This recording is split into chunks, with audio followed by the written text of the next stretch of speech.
Hey folks, welcome back to the channel. We're rolling into Friday for Tarkov, and this will get you up to speed on everything up to Thursday night, basically. Now, BSG likes to drop info about 2 or 3 a.m. my time, so I'm usually asleep when it drops. So we lag behind about a day or so with info, just for those wondering. But what this does do is it allows me to get about a day with the patch and get more in-depth info as I spend that day playing the patch and the latest update, figuring out some of the quirks and intricacies of it, so I can better inform you guys as to what's going on. So first up, beyond getting proper therapists and Jaeger unlocked to level 2, for the time gate or whatever you want to call it for this hardcore wipe, we also now have Ref, one of the more controversial choices BSG has made with the hardcore wipe. He is now unlocked up to level 2 as well. So excluding, as of Thursday, excluding, you know, your levels or your money caps or whatever, you have the availability to get proper therapist, Jaeger, and Ref to loyalty level 2. Skier, Peacekeeper, Mechanic, and Ragman are all still stuck at loyalty level 1. We also got a few extra tasks, but I'll talk about that in a sec. Now, as far as getting Ref unlocked, just like Jaeger, you know, he'll be there, but you can't use anything until you do the task, Easy Money Part 1. It's a pretty simple task. Gear gives you 3 posters, which is 3 chances. You've got to plant one of those in the scav base on customs, which is, we call it Alamo, some people call it Fortress, or I'm trying to think of some of the other names for it. Stronghold, things like that. It's the middle building in customs where Reshala can spawn. It's got all the mounted guns and the AGS on it. Inside of that, in the middle room, we call it the art room. Some people call it the food room, whatever it might be. It's the middle room on the first floor. Next to the bunks, you've got to plant one of these posters. And that's it. Once you do that, you get out of raid, you turn it in, and Ref is unlocked. And on top of that, he will give you a few tasks, including Easy Money Part 2, providing viewership, and balancing Part 1. Of course, this might come after Easy Money Part 2. I can't remember. Either way, Easy Money Part 2 is not that hard. You got to give him 5 found and raid drinks, 5 found and raid foods. You know, if you have water bottles that are 1 of 60 or juices that are partway done, these can still be turned in. So keep that in mind. He gives you some GP coins and some XP and unlocks the next provide viewership and balancing Part 1. Balancing Part 1 is really important. Once you get this one done, kill a couple guys with AUGs. This is where you get your escape from arena trial. We'll talk about that in a second. Now, as far as what unlocks Easy Money Part 1, they've moved it from last wipe, and I'm not 100% sure on what task is locked behind this, other than I've heard reports of people saying that they need to do Stirrup before this unlocks. So Stirrup being the task, you got to kill 3 PMCs with pistols, and then you'll get Easy Money Part 1. So if you don't have Easy Money Part 1 done, obviously try to get Stirrup done, but any other skier tasks that are there, try to get those out of the way just to make sure that they're not holding that up. And yes, it is 100% worthwhile to get Ref unlocked. He's got some pretty good trades and barters, whatever you want to call them, on there, as well as some stuff that is gonna help you quite a bit in the game. Level 1, obviously you have things like a key tool, some armors. If you've this armor here, for example, is if you did the battle pass on arena. Same thing with some of these stuff, but you also get Shotton's hideout key and some various weapons that have suppressors or different qualities on them that you can't get anywhere else. And then level 2, which is super easy to get. You know, if you do the tasks and you've played a couple of arena matches, you're going to end up with this anyways. But for example, one of the big things he gives you is this MP5, which you can use immediately to do mechanics, Gunsmith Part 3 right here. That's what I did. I used it because not only does it give you pretty much the entire gun, it gives you the part that needs to attach to the barrel, which you can't get yet without finding it in raid. The MP5 SD tri-ring mount thingy. He gives you this. So that's a pretty big find to have that as part of what he gives you for 46, as well as the XP if you need it, 5 for the mag, which you also need for Gunsmith Part 3. But he also gives you the flare cartridges, and then probably the most important thing is cases, which is what I spent all my GP coins on. I got a key case, a med case, a mag case, and a ammo case, I think were the cases I got. That's what I spent all my GP coins on. Huge help, obviously, especially because we don't have access to these cases anywhere else yet.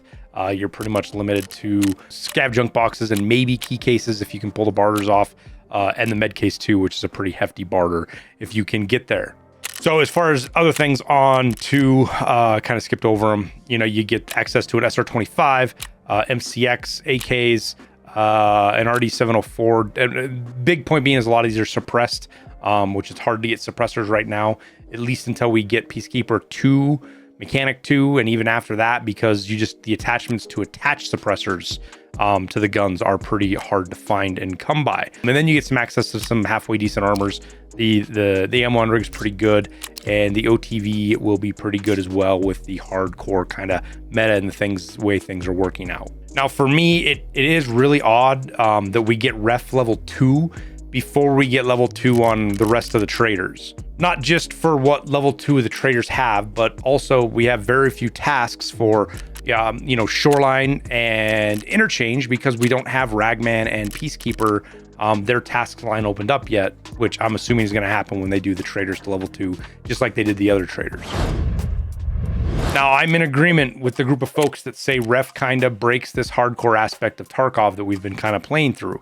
For me, it's in that same boat as all the boss gear that was available. You know, we're supposedly playing this hardcore wipe, but I get into fights with people every day wearing Tagilla helmets. And it's just super frustrating having so restrictive gear from the traders, but if you go into raid, you can get just some of the most lopsided stuff out there. And the same thing kind of applies with ref to a degree. Most of these weapons, you're not going to see anything equivalent of this until you get to like mechanic loyalty level 2 or loyalty level 3, as far as how good they are and the parts that come with them. Like, you might argue about the MP7, but this is a pretty hefty barter to get to this, and this MP7 isn't at the same level as the other one. And on Ref 4, for example, all of the high-end crazy ammos are still there, like SP6, M61, PS12B, 7.62x39 BP. All of those are still there. And the only kind of saving grace for all of this is the extreme cost they have raised some of these barters to. You know, many of these guns, you know, they're costing 50, 60, 70, 80 GP coins. And right now, on a full cycle of dailies, if you do all 3 of your dailies, you're getting anywhere from like, you know, say 60 on the low end, but as high as maybe 80 or 90, maybe even 100, depending on how your RNG rolls out, GP coins each day. So sure, you can only get one of these guns a day, and that's if you choose not to spend it on cases or some other utility items, but you're still able to get them. And if you're getting these before we even get some of the other basic shit out of the traders, it just kind of seems out of balance in my opinion. Now, on top of this, they've also significantly increased the cost of keys. So before, these keys were just a Lega Metal, but now they've made it a Lega Metal and 100 GP coins, making these significantly more difficult to get, which is good, I think, because these rooms are pretty crazy. There's some really good loot inside of them. I know there's some clips of people, you know, opening them up and then being crappy, but it's the same thing with mark rooms. I've seen both ends of the spectrum. I've seen people open a mark room and have it empty. I've also seen people this wipe open a mark room and get cases and, you know, a red key card and some other stuff like that. Now, as I said before, we also got a bunch more tasks for some of the other traders unlocked. This includes the BTR task line. That is now available for completion, which is important because that does lead to the AK-50 task line, which we've seen some of the details of that from the PvE guys. Just for example, the whole process of getting it unlocked through Skier and then having to craft it. And basically with max crafting, I think the craft is like 26 or 27 hours, which means it's actually something like almost 2 days to craft one AK-50, which is how you're going to do it. So it's going to be pretty extreme and hard to get AK-50s. They're not going to be all over the place, at least for a long time on PvP, just because of the extreme levels and tasks required to get there. But part of that process is going to be going down the BTR task line. So that is now available as well. And if I remember correctly, the BTR task line is also a prerequisite for some of the task lines to get the rocket launcher. And again, that's assuming BSG hasn't shuffled that or changed it up. Now, as far as the other traders, I think we'll start to see some of these, as you might be watching this video and these traders are already unlocked. I'm kind of expecting Friday or Saturday, they kind of start pushing out some more of these. They might not do 4 of them at once, but I think we're going to see it just because of the problems with having these guys locked down. Again, Interchange and Shoreline don't really have tasks. You can't really push your hideout very much farther. For example, I'm pretty much upgraded as far as I can get. I don't really think there's much else I can do. Simply, I think I can do like Vents 3 maybe, but everything else is locked behind a trader. You know, specifically like Mechanic 2. I can't do Workbench 2 until I can get Mechanic Loyalty level 2, and Workbench holds up Illumination 3, I believe. Oh no, that's Mechanic 2 as well, but it does hold up Water Collector, as well as I think Rest Space 2 is held up by, so Rat's held up by Ragman 2. I think Security is held up by that as well. That's Illumination 3, so that's part of the Mechanic lockdown, as well as like the Gear Rack and stuff that requires Ragman. Hall of Fame requires Mechanic 2. You know, a lot of this stuff you can't upgrade any further until we get these traders upgraded. So you're really starting to run into these really heavy time gate artificial blocks preventing progression. Now, we have had that in the past, but usually once they start to get a lot of pressure on them, that's when BSG has lifted them. So that's again why I'm hopeful that we get some PK, Peacekeeper and Ragman tasks and Mechanic unlocks here in the next day or two. But that's pretty much everything I got for you guys. You're pretty much up to speed there. There's some other things going on Twitter, but I'm gonna wait for that to settle out before we update you guys onto it. Talking about anti-cheat and stuff like that, there's some interesting stuff there, but I want to wait for some clarification from BSG. And then if we get an update tomorrow morning where we get more traders unlocked, I'll play through it. I'll try to give you guys a better idea what's going on, and we'll get another video out right away for that. But we'll wrap her up there. As always, thank you guys for watching. Appreciate having you around. Don't forget that like and subscribe button. Helps me out. Tells YouTube you want to see more of my content. It works out for everybody. But with that, I'll say I wish you the best of luck in your raids of this hardcore Tarkov we're playing, and we'll see you in Tarkov.